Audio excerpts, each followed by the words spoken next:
What's happening, guys? Sam Adams here, and welcome to a brand new episode of the Jampack Report today for September the 3rd of 2019. Of course, for those that are brand new to the show, this is a daily gaming news podcast hosted 5 days a week, Monday through Friday, on youtube.com/Samuel Adams Media and podcast services around the world that aims to keep you up to date and informed on everything happening in the gaming industry. And today, it looks like we could be getting some very good Assassin's Creed games on the Nintendo Switch soon, which does make a pretty good amount of sense considering Assassin's Creed 3 has also hit Nintendo's little handheld that could. So we will talk more about that little rumor that has hit the industry feed this morning.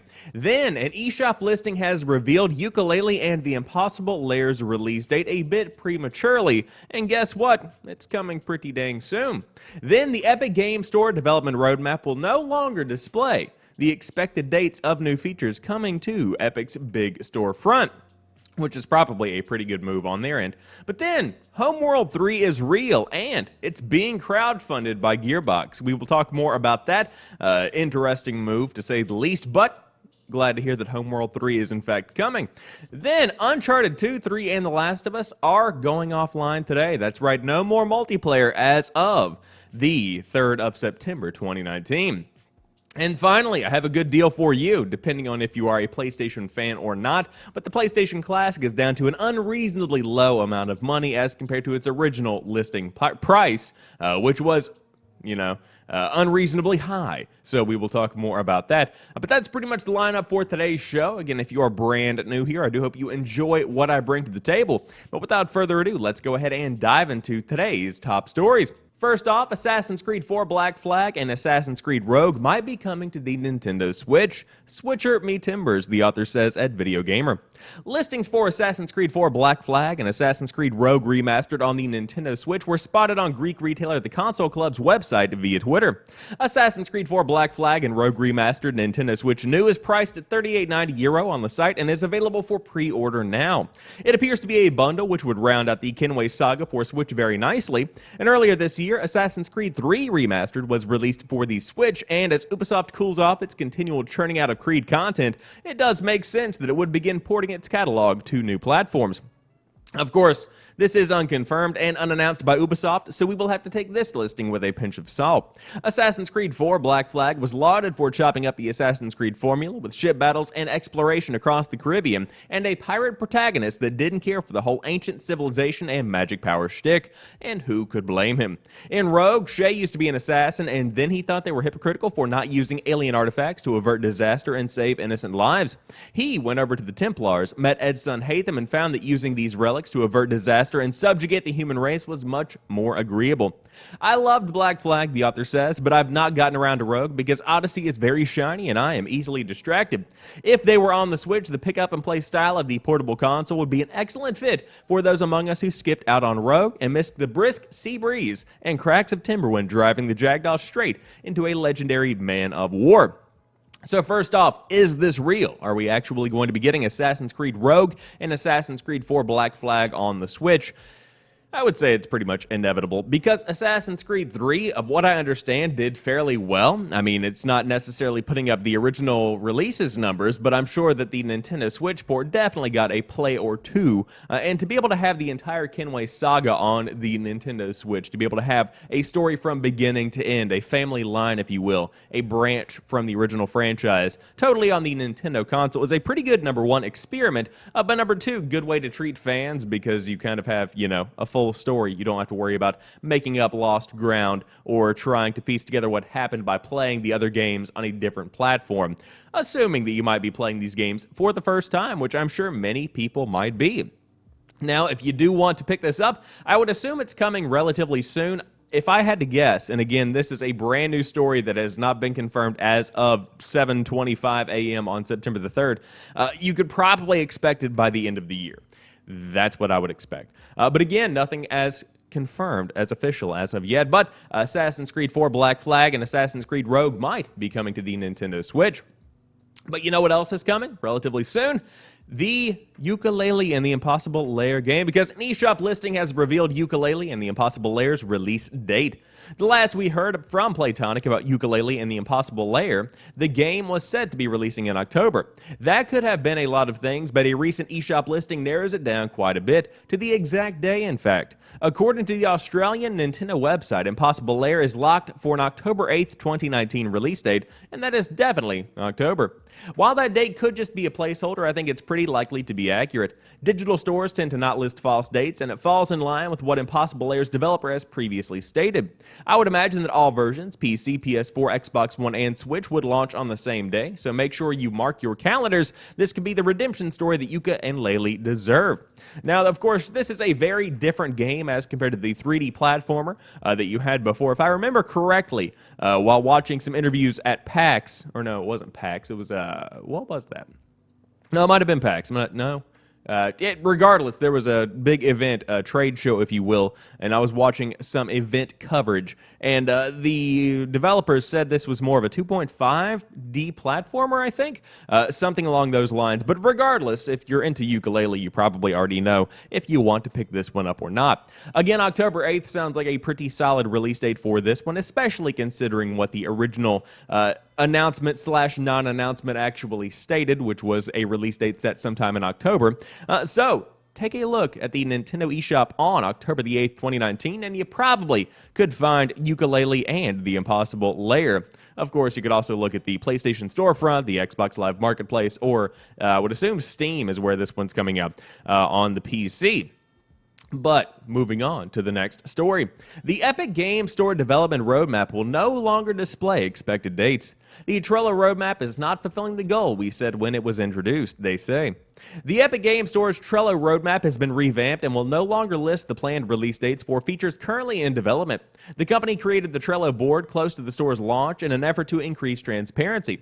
In a blog post, Epic announced the dates and expected delivery times have been removed. The Trello board previously listed target windows so players could track when new features were arriving, but Epic often missed these dates and rolled them out to select games rather than the entire store. The Trello roadmap is not fulfilling the goal we set when it was introduced, the blog post says. The goal with the Trello roadmap is to provide visibility into the development cycle for the store's more player-centric feature set. While it's accompanied that to some degree, we have missed the mark in accurately displaying the times for featuring delivery. We regularly delay feature releases due to shifting priorities and the need to further iteration. We are always focusing on improving and believe that Trello can be improved as well. Instead of showing the time of delivery, the Trello board will now be focused on what's actively in development and provide more granular updates on individually listed features. These will be split up into vague categories for what's up next and what's in the plan for future development. Epic says the Trello will be updated every 2 weeks, and it also plans to detail larger feature updates in its blog, much like it did last month with a post on cloud saves, new product pages, and more. And so it's a really bad situation with this Trello development roadmap. Now, for those that have been following, I am rooting for the Epic Games Store because I think that, of course, competition is a pretty good, element to add to any situation, but especially where you have a PC gaming industry completely dominated primarily by Steam. The Epic Games Store is definitely shaking things up. And so with this Trello development roadmap, it's a good concept, but whenever you have the development shifting so frequently and so, widely when it comes to what is actually happening versus what is expected, you can't really, put a definitive date on something, especially when you are being criticized the way that the Epic Games Store is in the gaming industry overall. And so I think to not display dates and to, post more granular updates, as the post does say, is probably a pretty good move because that at least tempers people's expectations. And of course, if you're getting excited about the development of a storefront, you might want to reprioritize your gaming expectations. Although I will say, I am one of the people that would love for some more features to be added to the storefront ASAP, because the thing is still really just fundamentally missing some big pieces of what makes an experience worthwhile on any kind of storefront. That's beside the point. They're hard at work on it over there. And of course, hey, they're giving away free games, so that means they get a free pass, right? Is that how that works? Something along those lines. At least that's what I think they expect. But that's beside the point. I'm just being a little bit of a little salt sprinkler there. However, if you did want to know when the Epic Games Store would finally see its full, build, its full feature list, TBA, because there are no dates as of right now.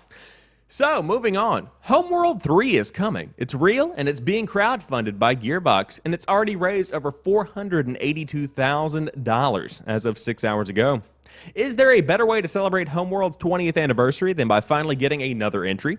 Over the weekend, Gearbox announced that it's publishing Homeworld 3, a genuine follow-up to the spacefaring real-time strategy series, and it will be developed by Blackbird Interactive, who were also behind the Homeworld Remastered Collection, and of course crowdfunded on Fig. At the time of this post, the game has already raised over $482,000 from 2,672 backers. It is certainly odd to see Gearbox take the crowdfunding route with Homeworld 3 when it is a large enough publisher to finance it entirely. But according to the campaign page, it is aiming to use Fig as a way to bring together die-hard players and the game's developers. You will also be able to take advantage of the platform's key feature, investing, to claim a piece of the pie for yourself. Gearbox is offering shares in Homeworld 3 at $500 each with a maximum offering of $10 million. We have been craving the right opportunity to dive deep with a community in a way only crowdfunding offers, Gearbox wrote on the Fig page. With Homeworld's incredibly patient and thoughtful community, we have got exactly that opportunity. At this point, Homeworld 3 is still in early pre-production, so be prepared to wait a while. The Fig page lists a Q4 2022 delivery date, but as with every crowdfunding project, expect plenty of delays along the way. So, number one, Q4 2022? Are you kidding me? You've got to be kidding me. That's such a long time. Of course, they really announced this one way too early, in my opinion. But of course, Homeworld fans are dedicated. They are waiting. They're ravenous. And so I'm sure that it will probably work out fine. But I want to focus on the approach here. Of course, Gearbox, very notable in the gaming industry. People know Gearbox. They've got plenty of cash. Why crowdfund the game? Are you actually wanting to connect with the community in this specific way? I say yes, because crowdfunding gives games a specific kind of vibe. And what I mean by this is that if you have a game that is crowdfunded, it feels like a more niche title, even if it is something that's large. It feels like you are actively involved in the development, even though you might not necessarily be. It feels like you are getting in on the ground level, like you are some kind of underground rap battle goer. You know what I'm saying? Like, it's not quite on the mainstream. That was a horrible comparison, but you know what I'm saying here. And Homeworld 3 is a very interesting title to do it with, and I think that if this is successful, which clearly it is, with almost $500,000 raised out of the gate, then you might be seeing more of this from bigger publishers. Good, bad, kind of up in the air. At the end of the day, though, if they want Homeworld, they can get Homeworld, and they're backing it with much money. And so, of course, I'm not a big Homeworld guy necessarily, not really my kind of thing. But if you are into the Homeworld franchise, you could be getting something relatively soon-ish, I guess, 2022, just a couple of years away, if you did want to get in on the Homeworld 3. But again, development is in early pre-production, and with over $482,000 raised, with nearly 3,000 backers behind the project, it's looking pretty good. It is looking pretty good. But of course, the, morality of crowdfunding when you've got so much money, definitely going to be, discussed, let's say that, on social media and in the gaming industry without a doubt. But hey, fans still get the game, so who really cares at the end of the day? But you know what game you aren't going to be getting? Uncharted 2, 3, and The Last of Us, at least online, on the PS3. Haha, you thought that I was going to say the multiplayer on the PS4. No, that's still fine. But Sony is not doing itself any favors lately. Drive Club has been delisted from the PlayStation Store slightly too soon in some parts of the world, and it's due to have its servers switched off early next year. Now the multiplayer servers for PS3 games Uncharted 2 Among Thieves, Uncharted 3 Drake's Deception, and The Last of Us are having their plugs pulled too. This was announced a few months back, but it's still a sting for players who are enjoying the online side of these exclusives.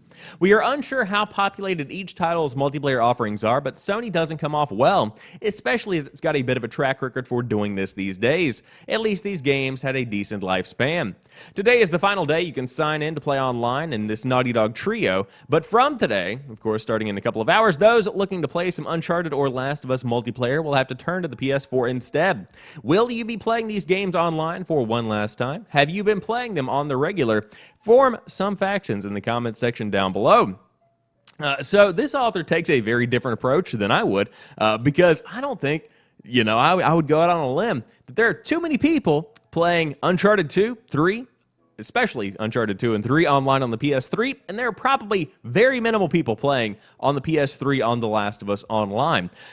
That's just my 2 cents. Again, I have no numbers either, but if I had to guess, most people have moved on, and of course, the multiplayer offerings for these games weren't great to begin with. I played a good bit of Uncharted 3's multiplayer, and of course, of what I understand, Uncharted 2's was pretty good as well. The Last of Us also had a pretty good offering, but nothing that's really getting a ton of people devoted for years and years on end that I could imagine. Now, I'm sure that there are some people out there that are frustrated. I mean, heck, you have people that were complaining Drive Club got delisted a day early when they've been able to buy it for 5 years. But nonetheless, if you did want to dive in and check out Uncharted 2, 3, and The Last of Us Online side, you'll have to get it on the PS4 from today onward, which of course is always a sad time, to say the least. But hey, you can't keep every server up forever, because that would be incredibly expensive, and you would lose money on that like you were hemorrhaging from a neck wound, without a doubt.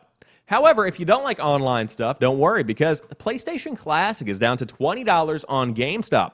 Sony's PlayStation Classic mini console is available for just $20 from GameStop. This is the lowest price point for the little console since its Amazon Prime Day sale in July, which also saw sales of $19.99. This price drop comes less than a year after the console's December 2018 release, where the miniaturized console received mostly middling reviews when it launched late last year for $99.99. So incredibly high. The PlayStation Classic comes preloaded with 20 PlayStation 1 games, including Final Fantasy VII, Tekken 3, Grand Theft Auto, Metal Gear Solid, and Ridge Racer Type 4. You also get 2 wired controllers, a virtual memory card, and an HDMI cable. The mini console is about 45% smaller than the original PlayStation and offers an output, in 480p or 720p, with additional upscaling becoming a possibility depending on your television. You can check out the mini console and everything it includes in PlayStation's official unboxing, which of course they have linked here in the article. And I will say, right out of the gate, that this was a console that was very, very overpriced, but for $20, it's at least something that looks pretty cool. Of course, you've got Twisted Metal, I saw. You've got some really good old PlayStation games. Excuse me, and if you do want to dive in, $20 is the perfect price point to really check it out. Now, I believe that Amazon also had a listing for $20 as well, which I might go ahead and pick up today because, all right, so it's $29.99 here. That's a bit high. That's a bit gross. Might have to go to the good old GameStop today. I've got to run some errands anyway. But overall, for $20, let's see if it's still there, GameStop.com, and then you go in and you say PlayStation Classic, and then you've got, $20 right now on the GameStop, sitting currently at a 3.4. And also, fun fact, 20% off 2 or more pre-owned games with a console purchase if you did want to get even a better deal and you were looking to get into some other games as well. But again, the entire list is as follows, since we're here on the GameStop website: Final Fantasy VII, Grand Theft Auto, Metal Gear Solid, Ridge Racer Type 4, Tekken 3, Twisted Metal, Battle Arena Toshinden, Cool Borders 2, Destruction Derby, Intelligent Cube, Jumping Flash, Mr. Driller, Oddworld, Abe's Odyssey, Rayman, Resident Evil Director's Cut, Revelations Persona, the first Persona game, Super Puzzle Fighter 2 Turbo, Siphon Filter, Tom Clancy's Rainbow Six, Wild Arms, and of course you do get an HDMI cable, 2 controllers, and a USB cable, if you did want to dive in and give that one a shot. But again, for $20, that's a pretty good deal right there. That is a pretty good deal. But thank you for checking out today's episode of the Jampack Report. Of course, that rounds out today's show, but you can always catch the newest news Monday through Friday on youtube.com/Samuel Adams Media, as well as podcast services around the world. But until next time, you guys have a fantastic rest of your day. I will talk to you soon, and peace.